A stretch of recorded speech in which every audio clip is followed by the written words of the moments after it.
Got my eyes straight ahead, got my head in the game. With the red light on, I'm just waiting for the change. Keep my head down low. Hi, I'm Jay Fallon. Thanks for listening to The Slippery Slope. So here in Australia, I believe we're suffering. We're currently suffering under poor leadership. And I think we've had an outbreak of poor leadership probably for the best part of a decade. We've had poor leadership within our federal governments. We currently have an extremely weak, feckless leader in Anthony Albanese. We have senators that seem to stand up and care more about the rights and issues in the Middle East than they care about Australians. We have senators that they're just disingenuous in what they say. They seem to be intent on dividing the nation, dividing Australia. They constantly want to look back and reinvent history, but never want to really talk about actual history. They never want to acknowledge real history. Uh, Far more interested in the issues in the Middle East, and they're not honest in their reflections of the Middle East and the issues that are there. We have extremely weak leadership when it comes to state premiers, police commissioners over multiple states. For instance, the former police commissioner in Queensland, the current police commissioner in New South Wales. It just seems like we have an epidemic of poor leadership and leadership failures within this nation. And I can't really put my finger. I've been trying to work out why, how we got here. How did we vote in so many of these poor leaders? And then others that are just bureaucrats. How did they manage to rise through the ranks and get these positions of power where they are decision makers? And yet, so many times it seems like either they cannot make, not just not make the right decision. So many times it seems like they cannot make any decision. It was pointed out to me. I'd already been thinking about this, but it was pointed out to me that we've had this firebombing with a synagogue down south. I'm in Queensland, so we've had this bombing of the synagogue, the Jewish synagogue, and why did it take Anthony Albanese so long to realize that this was a terrorist attack? Why did it take so long? And why is it that we're um, so intent on allowing protests in favor of the Palestinian movement?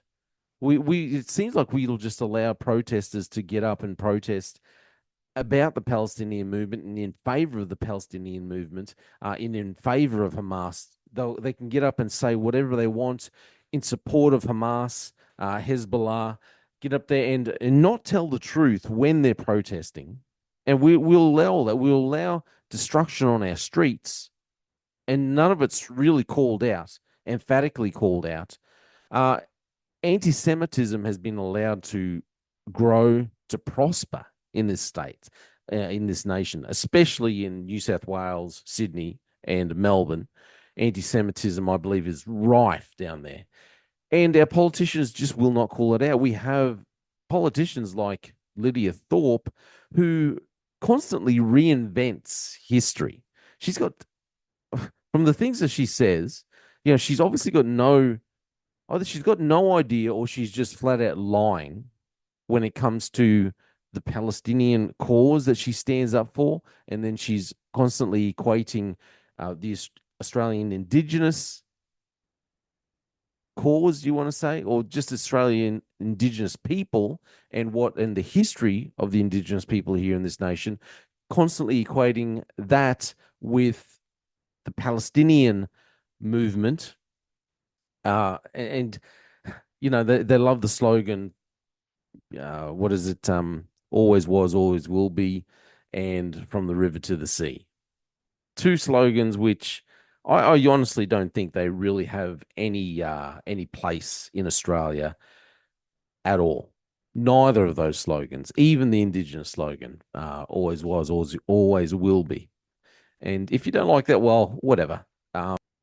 But yeah, and then you've got other politicians who, quite frankly, I think if you're a senator, well, quite frankly, I think that if you weren't born in this nation, I don't think you should be allowed to run for a political appointment here. I just don't think it should be allowed. You need to be born here.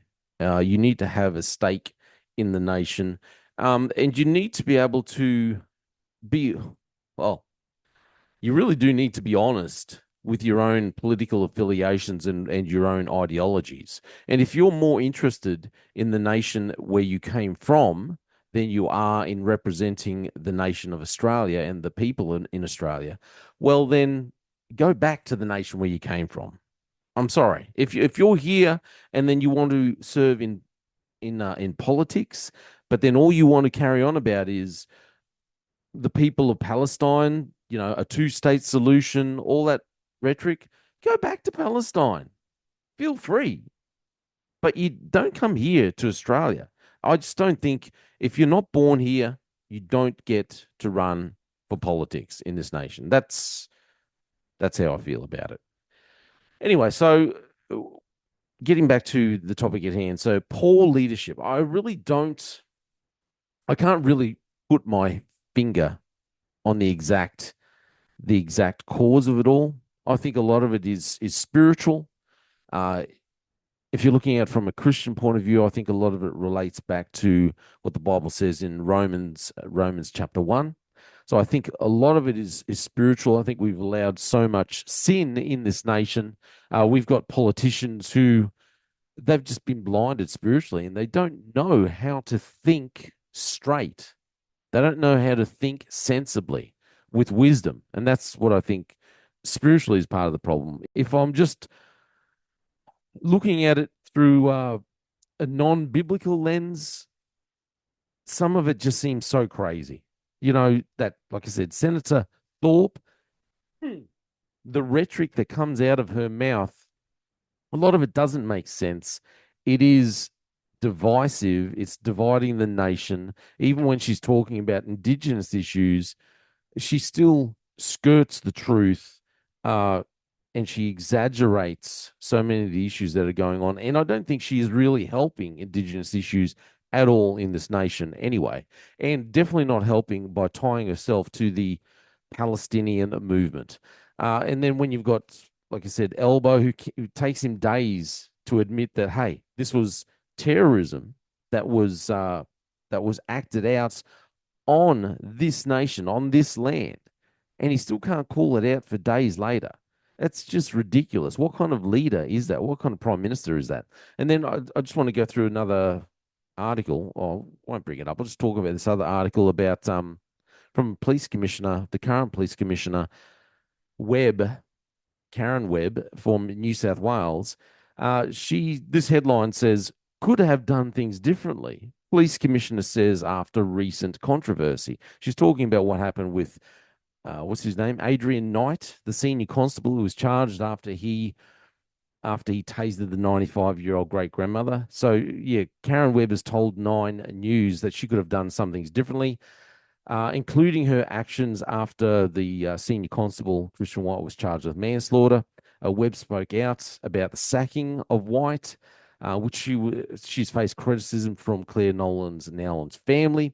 While White was found guilty, it took her so long to actually get up. It took her far too long to get out and initially speak about the incident. She says, I understand how upset her family are, but equally I have to follow a process, the legal process. White was sacked a week after being found guilty of manslaughter. Webb also said she could have done some things differently when asked about people questioning her leadership. She goes on to say, I can't change that now. Really, I'm looking forward, already thinking about what are our areas of focus for 2025.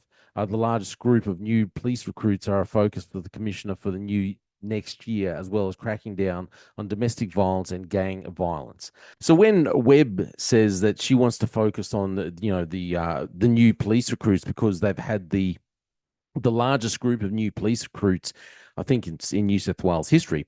Queensland have also had the same. They've had the largest group of new police recruits in history as well. The fact is that poor leadership over the last decade or so drove out so many experienced and wanting to be dedicated police officers because they felt disenchanted and disenfranchised with the systems that we both had in place. Because people who should not be in leadership, many of our top tier leaders within Queensland, New South Wales, and Victoria just shouldn't be there anyway. We've had, I've spoken before a number of times how we've had managers instead of actual leaders. And to me, that's what Karen Webb is. She's just been a manager. She's just been someone who's been able to write a good resume. It wouldn't surprise me if she's mainly there because of, DEI. And I'm not against at all, not against female leadership in policing, but so many officers, so many female police seem to be able to fail upwards so much of the time, and it wouldn't surprise me, just my opinion, if Karen Webb was one of those. Even now, she's had a number of failures over the last couple of years, still kept in place as the police commissioner. Our former police commissioner here in Queensland, Katarina Carroll, she had, how many failures did she have? How many? It was embarrassing how many failures she had under her watch, and yet it was nothing. She was just allowed to continue on her $600,000 a year paycheck, and no repercussions for her failures. And her failures were like weekly, constantly. So yeah, people like Karen Webb can talk about their influx of new police recruits, but they are only having all these new police recruits because they've had so much leadership failures over the last couple of years. They have pushed out good officers, pushed out experienced officers, and now you've got to ask, so what is the quality of police officer that we're going to get? If we have poor quality in our leadership in police, what kind of police recruits are we going to get? But this is the same thing that's happened in our federal government. We've had poor quality in prime ministers lately, and Elbow was definitely one poor quality prime minister. ScoMo, another one. And then what happens when you have a poor quality in your prime ministers, in political leaders? Well, then we keep getting people like Lydia Thorpe or that Payman come in, who shouldn't even be in politics in any way. They're ideologists. They're protesters. They're not actually politicians who want to uplift and build the nation of Australia. Anyway, this is all just my opinion. You let me know what you think.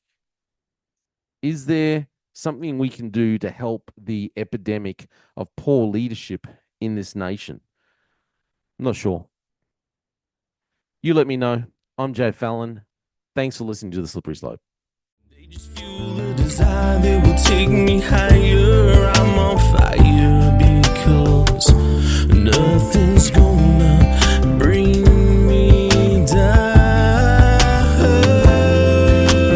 Nothing's gonna bring me down. Nothing's gonna stop me now. No one deals to be done. No nothing's gonna just focus on me go.